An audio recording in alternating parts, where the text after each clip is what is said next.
Hi, folks. Doyle Dykes here. I wanted to catch up on some Q&A here for you guys. My good friend Charlie Beatonbow had asked me. He said, "Do you adjust your own guitars, or do you just keep what they did? You know, what from the manufacturer?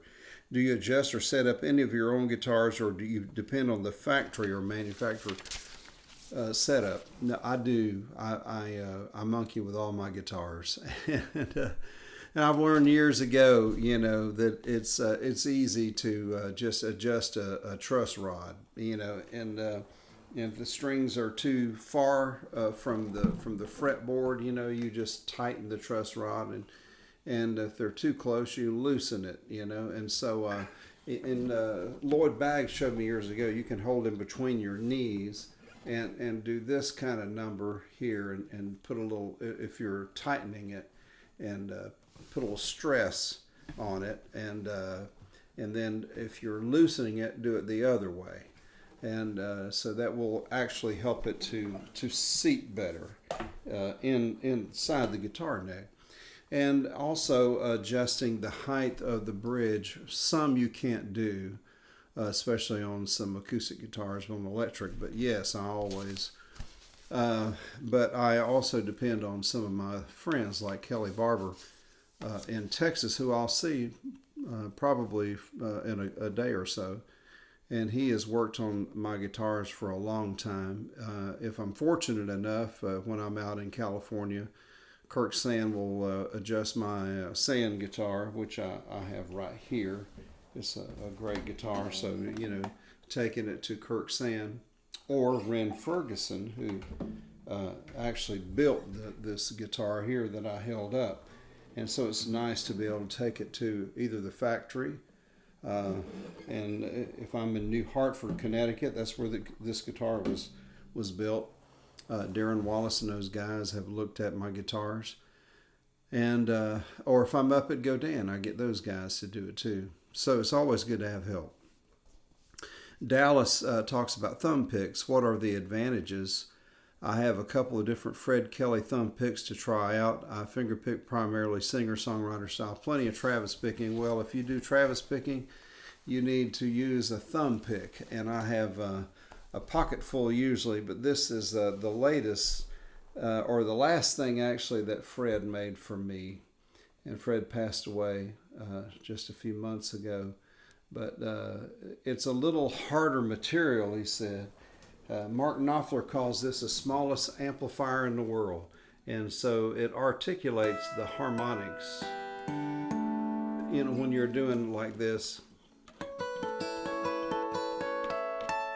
It just amplifies that string. And when I'm doing, well, of course, my thumb, you just want that thump sound and a heavier sound. I use acrylics on these three fingers, and I've had a nail lady for a long, long time, but she got sick in the last couple of months, and so I started doing my own. I said, well, I learned from the best. And so I want a pick that will stay up with the nails, and so I use a pretty thick pick. And so yeah, I think there are advantages. I have friends that don't use a thumb pick. They get a great sound, but it's a different sound, and this is the sound that I like.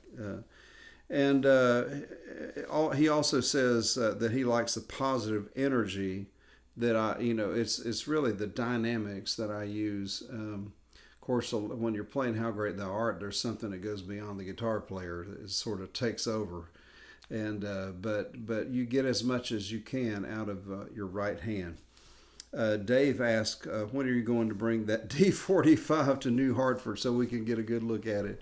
Oh man, Dave, I tell you what a great guitar that is. I want to take it up to Martin, and when I do, I'll do my very, very best to go up and let you guys play that old Martin. And it's a pre-war, and what a gift to get back. It's an amazing story there. Full Circle, it's on the cover of my new record. Keith Miller, one of my good buddies, great guitar player. Hi Doyle. I started playing as a small child. never learned to read or write music. It's nice to have a good ear, but I find myself often telling folks, I used to play that song after they made a request. I know the feeling, Keith. Is there anything you do to help you remember how to play those songs and the runs within the songs that you worked so hard in the past? You know, sometimes I was telling a friend of mine a couple of days ago, Leo Matheny, I said, I actually have to go back and listen to my records sometimes. And I can tell by the sound what position I'm playing most of the time. But it's tricky because sometimes you can only do it one way to get the bass and the melody together. And so, yeah, I mean, it's not easy to remember all those things. And I've written a lot of songs, and but not long ago I had and arrangements. Not only songs I've written, but arrangements like "Let Me Fall." Somebody asked me, "What's one of the hardest songs you've ever done?" And "Let Me Fall" is one of them. And I had to listen to the way I played it, and I'm practicing it, and it's a wonderful song. It's great to go back. Patrick asked, "What are some of the funniest things you ever happened to you on stage?" On the Grand Ole Opry, I was with Grandpa Jones, and George McCormick was singing. He was the other guitar player, played a big archtop guitar, Super 400 mostly, or an Epiphone, and Grandpa's wife was singing. So they were doing a song, I think, "Come a Little Pink," or "She Took Off Like a Herd of Turtles Heading for the Creek." But anyway, I was Grandpa Jones' guitar player. We were on the Grand Ole Opry, and they had these new mics, RE20s, a great big mic. And Grandpa, no, I think it was, "Well, oh, tell me if you love me, Kitty Clyde." And he hit that banjo like that. And when he did, he hit the microphone and it knocked it down on the floor. And it made a huge noise. And I'm watching them, and they're all grabbing, and one would get it, and the other one would grab it, and it would take it out of the hand of that one, and they were like chickens going after feed. Of course, I could see their rear ends, and I got so tickled. And so we started over. "Oh, tell me if you love me, Kitty Clyde." He was doing really good till he got in the middle of the song, and he did it again. He went up like this, hit the microphone, landed on the floor, he turned around at me, and he said, "Pick it, Doyle." And I was playing a Telecaster guitar, and I was over by a guy named Weldon Mark, steel guitar player, and we were just laughing at Grandpa because he was always doing something funny. And of course, he was the guy that was on Hee Haw, Grandpa Jones. And he said, "Play it, Doyle." And I took one giant step to get into the spotlight in front of me. And when I did, I stepped on my guitar cable, and it came out of my guitar. And so I turned over and I said, "Take it, Weldon." And he said, "Man, I was afraid," because he's got knee levers. He has all these things, he's doing. He said, "I was afraid to do anything and just sit there as still as I could." And you can't be still playing a steel guitar. But that was so funny. And someone even heard it on the radio. So what happened? It was a mess. But that was pretty crazy. Scott asked, "What age did you start playing music? Who got you interested in playing and learning about music?" God bless. I had music on both sides of my family. My mother's side with my Uncle Doyle. He owned the old Martin I was talking about a while ago to Dave. And and my dad was a great guitar player. My grandfather was a choir director at our church. And so I was raised in music. And but Mom and Dad tried several years to try to get me to play an instrument, and I just didn't connect with anything. I mean, they had me taking piano lessons and then playing the bass. But when I became a Christian, I'll never forget it. I knew in my knower that I was saved. Something happened in my life, and I raised my hands. And for you guys that maybe that doesn't connect with you, don't turn it off. But I remember as a kid raising my hands to God and said, "God, give me a job to do, and I'll always tell people about you." It was very shortly after that I had a desire to play the guitar. And so my spiritual life, my spirituality, and my musical life go hand in hand, and they always have. I can't separate them. And so Sean asked, "Which signature guitar is your favorite?" Oh, my Lord. It's hard to say because I love all of my. In fact, I have several of my. I don't have my Godin out right now, but I love the Godin guitar because it's so different than the other guitars. I mean, it's a very thin guitar, and the work that L.R. Baggs put into that to make it sound like, like this more like this Olson guitar, but it has the LB6, and all my guitars now have that in there except for the Taylor. And I tried at one point to get them to go back into a LB6 on my guitar, but yeah, it was a wonderful guitar, the Taylor as well. If I was going to pick up a guitar, which I just did, I'm going to pack it up and take it to First Baptist Church, Dallas, Texas, this weekend, and the Ryman next week probably too. But it would be this guitar right here, and this is my Guild signature guitar, and I still play it a lot because it has the LB6, it has an Adirondack top, Adirondack bracing, and I took some of the ideas that I thought, man, I wish I would have done this with and I put it on this guitar. And so everything, there's nothing that I know of that needs to be changed. And even the position markers are kind of like the Gretsch Chet Atkins thing. And I told Chet, when I had my Taylor, I said, I didn't copy you, I'm honoring you. And he bought it. And this actually looks like a Guild, it has the little triangle inside the rectangle there, and that was Kirk Sands' idea. But we put them on the side here because they work, and everything works on the guitar. This, in fact, I asked them to make this not as short as my Taylor. I picked out the short scale for Taylor that they still use, 24 and 7/8, and that was something I asked them to do. And Bob says, "Hey man, do you mind if we keep that as our short scale?" And I said, "It's your company," And I think they still use that 24 and 7/8 on their short scale guitars, and it's great. And Bob's a brilliant builder, he really is. But this is something Ren Ferguson and I worked on together, and I asked them if they would make it 25 1/4. And it was built at the Ovation factory, and I had no idea that at that time until later. Darren Wallace said, "Well, that's the Ovation scale," and all these Ovations were on the wall when we had our meeting, and I sat down and said, "This is what I want. I want this and this and this." They said, "Wow, you sure know what you want." And that was our first experience working together. And then when he said, "Hey, that's what Ovations are," and they had all these Ovations on the wall. So it's amazing. Sometimes, you think you have a great idea, but it's been done. I mean, before, it really has. But I love them all. I really do. Keith, let's see. No, someone else. Ray asked, speaking of signature guitars, do you still have the orange DDSM that you gave away for an auction and someone bought it and they gave it back to you on a radio show? And it was on Steve and Johnny's radio show. And he gave me a great compliment. Yes, I do have it. In fact, I have it right here.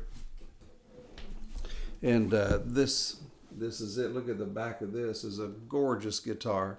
And the reason my own guitar was signed is because that's when I signed it to give it away to Casey Treat, a friend of mine that pastors a church in Seattle, Washington area, Seattle, Tacoma.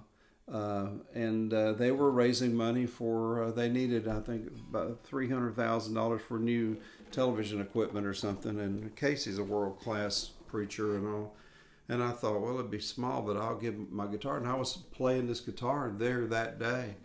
And so, but it was my favorite. I loved it. They would take show me usually three Doyle Dykes model Taylors and say, you pick the one you want.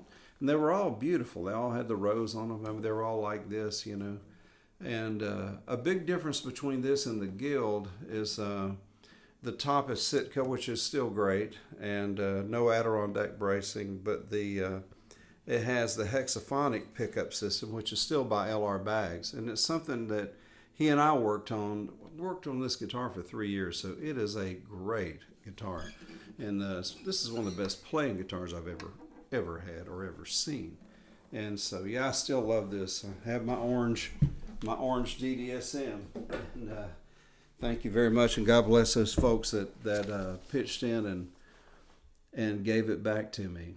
I won't say their names, but wow, I couldn't believe they did that and presented it to me on the radio. It's pretty cool. Uh, let's see. We have Morrow. It says, "Hi Doyle. I'm learning your rendition of Wabash Cannonball. Found it some in some parts it's hard to keep a steady thumb going." Yeah, it is. It is. It's a tricky song, but in order to make it sound full, you have to keep that. You know, if you're a thumber, you got to keep the bass going. And do you have a favorite exercise to keep the thumb going and playing fast melodies across the neck?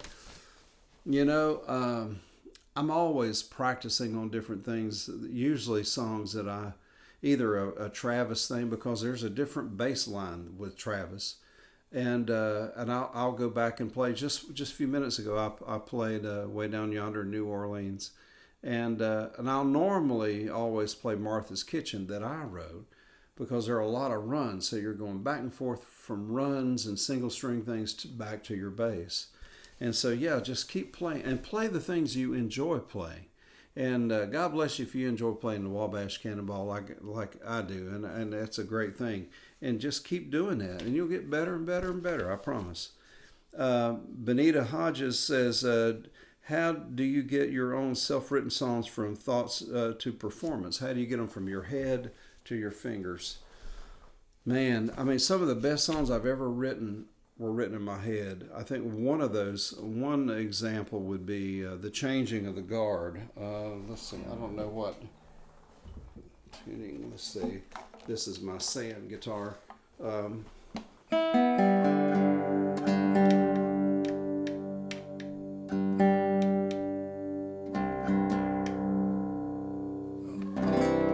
yeah, but it was like,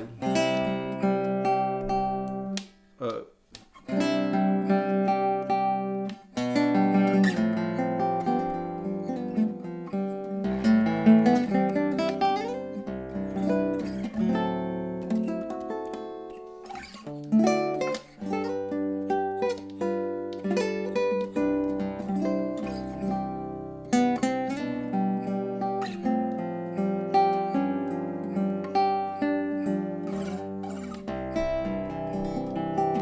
I'll never forget the first time I ever played that. All day long, we had left Frankfurt, Germany, and I was in the car with Paul Rivera, who made this. Well, you can't see it right now, but on this amp right over here, the Sedona, and also David Magana, who passed away a few months ago. Uh, I'll never forget. I was in the back seat, pushed up against the window because we had so many suitcases and guitars, and the trunk was full. We were in a little Passat. We were traveling, doing some clinics and things together, and for Taylor obviously, and also for Rivera. And I was looking at the most beautiful scenery and listening to their war stories, and coming up in New York City like Paul Revere did, and it's just amazing some of the things that I was raised so different than those guys. It was very interesting, but I kept having this thing in my head, and it was a changing of the guard. And we got to Lake Como that night.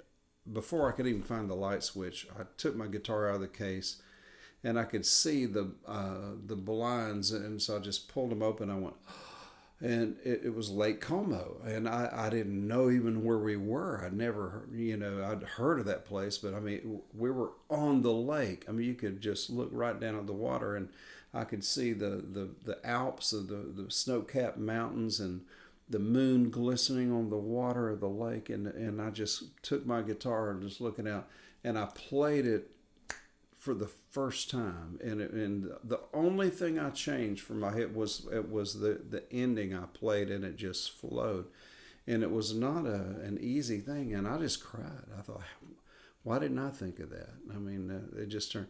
So things like that it goes beyond and that. But there are other things that I'll write in my head, and you just work like the Dickens to get it to work, and you practice all the time.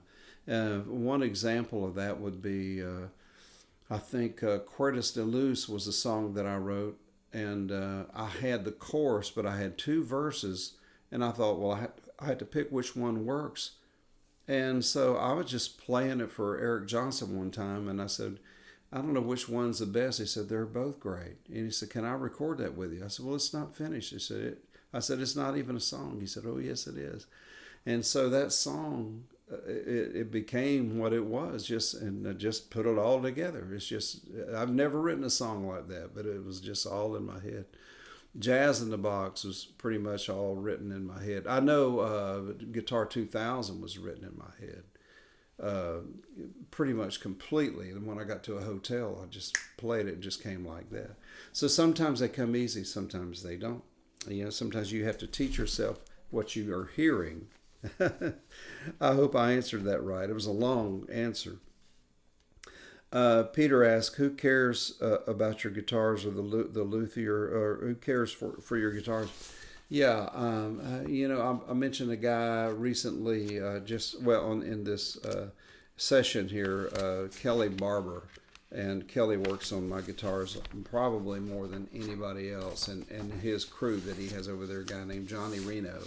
And they do a lot of work on my guitars. And I do a lot myself too, but not the big stuff, like refretting and that sort of thing. Randy asked, how do you keep a complex fingerstyle arrangement from falling apart on stage when the pressure is on? I've had a hard time, he says, and solos fall apart. The pressure's on. You just have to keep doing it. And,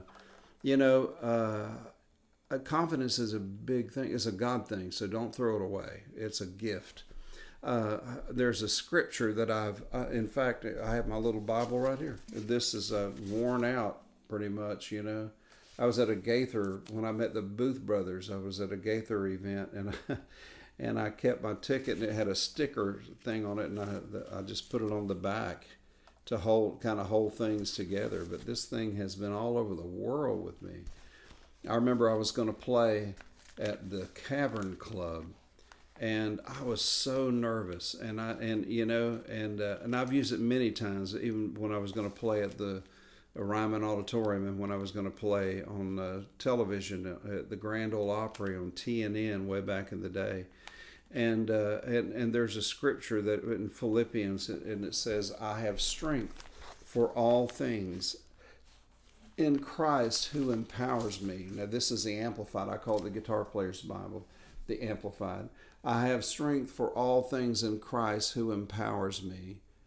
I am ready for anything, and I am equal to anything. I love that. I am ready for anything. I am equal to anything.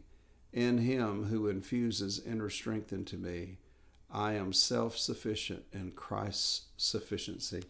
And I've read that to Dwayne Eddy before we go on stage. I've read that to a lot of other guitar players. I've shared it, I know, with Tommy, and I've shared it with Eric Johnson, a lot of guys.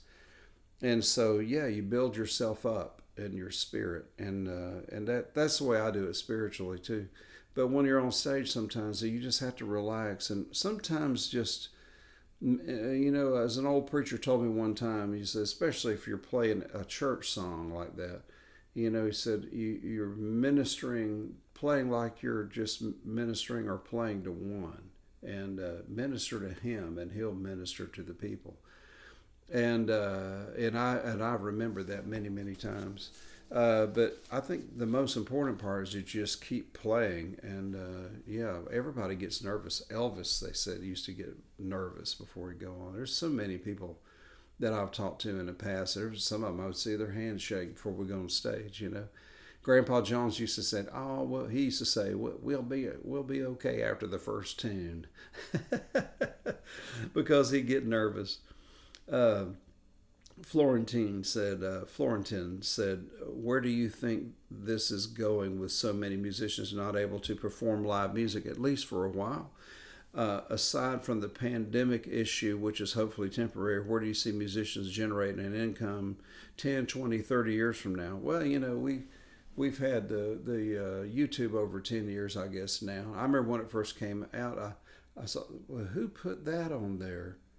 I didn't give permission for somebody to put that on there. Was that a concert? And I think, did I play it good enough? And then I saw all these hits that I got and all these people that were, I thought, wow, okay, I like that. And so it was instant exposure. I didn't know what it was, didn't know anything about it. There'll probably be things that we don't know about now in 10 years and 20 years and 30 years. But we use what we have at hand. And this is one of them, what I'm doing right now. It's been a blessing to us. I'm going to be doing more videos. And I've got a new lens that just came in. I have a new camera that I haven't used yet. And so we've invested in lighting and some things. Not a lot, but just what we need. And so, yeah, and by all means, you just keep playing and putting your music out there any way that you can. Instead of ministering at one church, I've made a bunch of videos for like 12 different churches, and we had 80,000 views, which they say is probably between 2 and 3 people, per view. Yeah, we reached a whole lot more people, and we're blessed for doing that.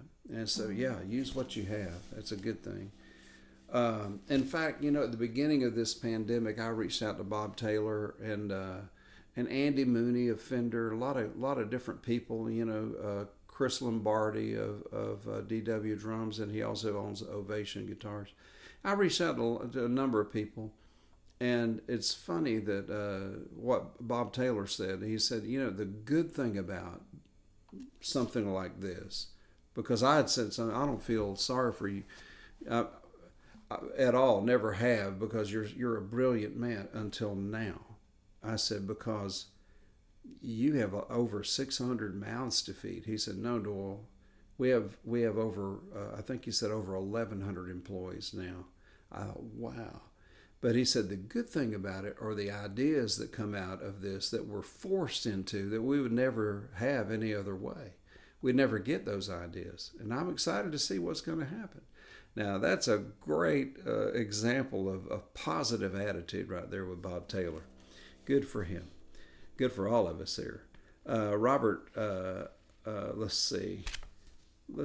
Hans says, oh, are you working with a promoter or manager? And if yes, I somewhat, but it's mostly just volunteer help now because Mike Robertson that has helped me is doing very, very well in real estate right now. So he still helps me a lot, and so he's on my site, and also my daughter Holly, and so you're welcome to get in touch with us. Are you and David Huff going to do a project together? Well, we work together all the time, but I would love to do something with him as a musician and a singer. I mean, he's one of my favorite artists. I had him when I was a youth pastor back in the 80s at a church. I had David Huff and the Giants, David and the Giants at my church. I thought, oh man, I died and gone to heaven.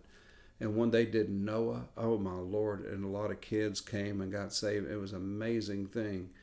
They were so Beatle-esque. He got up there with his old gold top and his brothers and the drummer, Little Ricky Ricardo. He was the real Little Ricky.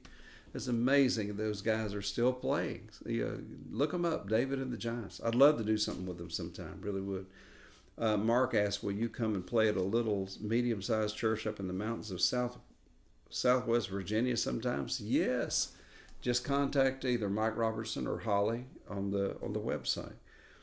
Steven says, how do you get into a groove to practice more? I hate to even call it practice. I just love playing the guitar. So anytime I get a chance, it's usually late at night like it is right now, I'll just start playing a guitar. I don't have a regimen, a practice type thing, routine. Never have. That's too much like exercise. I like to just take a walk, and the benefits are good. But I enjoy the walk more than anything, in talking to God or talking to my mom on the phone sometime. And the benefits that come with that, or walking my little dog. But play your guitar. I think somebody said Merle Travis must have invented the term playing on the guitar because he always enjoyed playing, they said. And you could tell by watching him. Dusty says, howdy Doyle, I met and videoed you at Action Sound. I was talking about Kelly Barber, Action Sound in Hawkins, Texas. And Charlie Jones was with you. I was just a few days before the reconstructive surgery on my forehead. Went a couple of days later to watch y'all perform. Oh, well, thanks so much, Dusty. God bless you. I hope you're doing well these days. We'll be back up there very, very soon. Of course, I'm going to hit Hawkins in a day or two. Thomas asked, how can I go about getting one of your signature Godins? Sweetwater is one. Check with Paul Huber Breeze Music. Guitar Sanctuary in McKinney, Texas. There are a number of places around. Pitbull Audio may have some in San Diego. But check Reverb. Just go to Reverb. Gbase is also a good way. Gbase.com. Gbase.com. Or, of course, Reverb. And usually they have something over at Chicago Music Exchange. But I'm sure now Sweetwater has some. I know they had some on order. Of course, companies are hard to, they've been slowed. They've all slowed down because of the pandemic. Thomas says, Bob says, is there tablature available for your songs?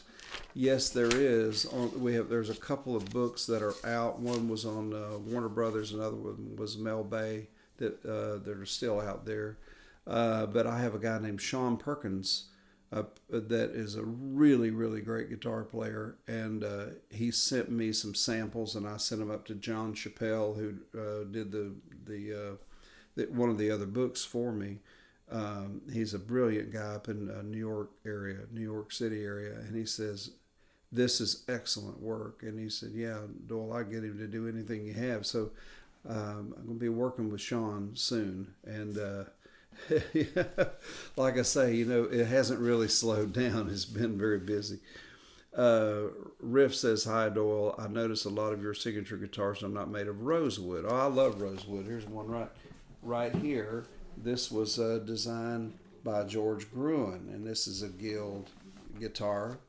And I got it up in Pennsylvania, Philadelphia. It was before I was playing at a Calvary Chapel church, and the guy said, God told me to give you this. I don't argue with people when they say, God told me to give you something. And what a great, great gift it was. And Randall says, my brother Larry and I saw you in Ohio a few months ago, lived in Michigan. I ran sound in 2 different churches, Willow Run Church of God, yeah, and Tri-City Christian Center, yeah. And they're in Canton. Do you have any lessons that you teach online? Yes, and we're doing more. I've invested in this equipment. There for a while I was cranking out a lot of videos, and I will be doing more. And there are some of those that I actually teach, like Martha's Kitchen. There's several songs, and we'll be doing more of it. But I just have to catch up, but of course. And also, the Jazz in a Box has been on my site for several years now. So just go on our website. Carlos, and thanks for asking. Carlos says, I'd love to have some tablature for your song Heat. Yeah, maybe that'd be a good one for Sean to tackle. So I'll talk to him about that. Tayun also says, I'm wondering if Doyle is endorsing a guitar company. I've been doing some things. Of course, I still talk about, if you're fortunate to get a Kirk Sand guitar, I would get one. I mean, he doesn't make very many of them, and he's back ordered like so many other people. But yes, I've been doing some more work again with Guild, and we'll be doing some things in the very, very near future. So keep up with us on our website and our YouTube channel. We'll be telling you more about that. And Godin is still building the signature guitar, as far as I know. And but I probably will be doing a lot with Guild the way it looks. And I love Guild too. But I've been fortunate to be able to work with Bob Taylor and Robert Godin, and then of course now Tim McClouchick, who owns Cordoba Guitars, as the country boy would say, Cordoba, and he and also Jonathan Thomas, who they own Guild Guitars, and Jonathan is the son of Larry Thomas, who invited me to be a part of Guild in the first place when it was with Fender, because he was the CEO of Fender at that time. I love these guys. I mean, they're just like this part of the family, and so I'm excited to be able to do more things with Guild. Roby asked, "Are your Fingerstyle books still available?" Yes, and you probably I'm big in bargain sales and flea markets and bargain bins and eBay. But no, there's still some of them are available in stores. Ed asked, from Corning, California, "God gave me this song and recorded it myself. I have 100 hours of making the video. I need to look at this." And so, yeah, that's great. Good you, Ed. And keep playing and recording yourself. I got several really nice recordings from Judge Jay Stewart down in South Georgia. And he's a judge and sat on the state Supreme Court there in Georgia. And he's a great guitar player. And he records everything. I think he used some percussion. He did keyboards, and then he played great acoustic guitar, electric guitar.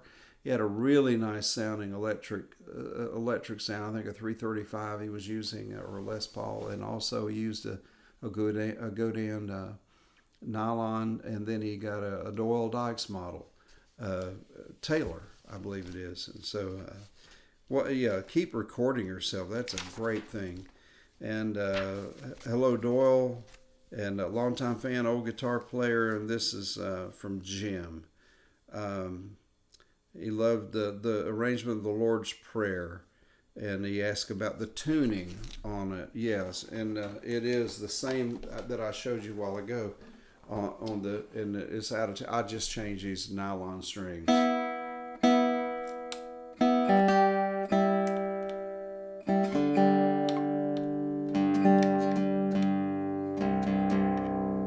So it's E, B, G, D, G, C. E, B, G, D, which is standard, and then G, and then a C. And I'll start off.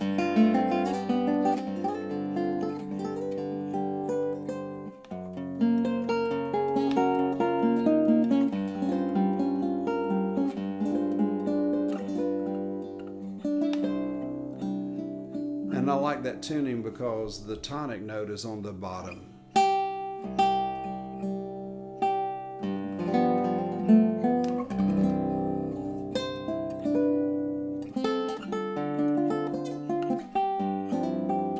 I use that tuning on a lot of different things. The changing of the guard I mentioned.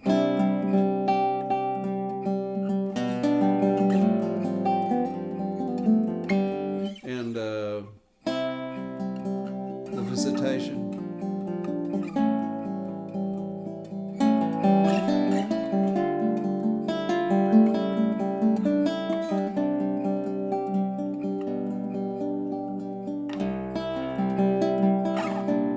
And my Jesus, I love thee.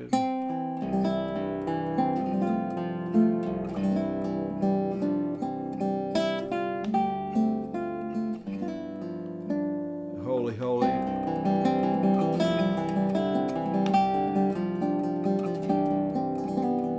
How about this one?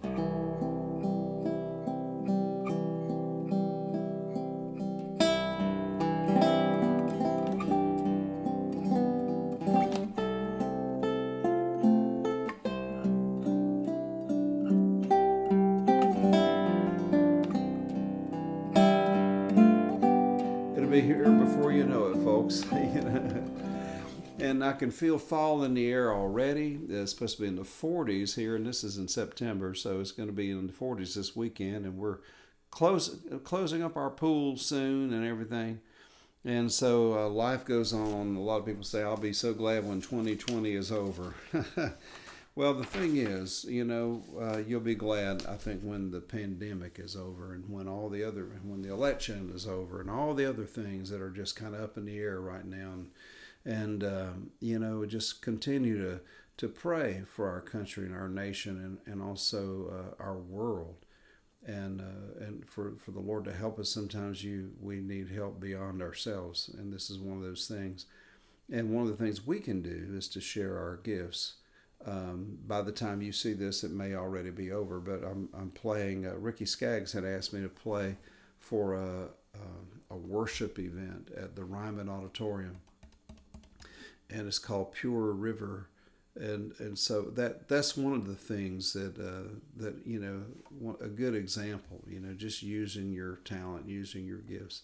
I'm very selective where I go. I'm playing this weekend, in fact, at First Baptist in Dallas, Texas. But with everything going on, they social distance, and most people wear their mask unless you're on the stage and things like that. So, I mean, you have to be cautious, but at the same time, we can't just put our head in a hole in the ground. We're musicians, and we should use it. Find ways to do it, whether it's on the internet, whatever you do. Play it for your family, and spend time with the ones that you love. Well, I've enjoyed being with you, and we'll do this again very, very soon. God bless you, and I hope to see you soon.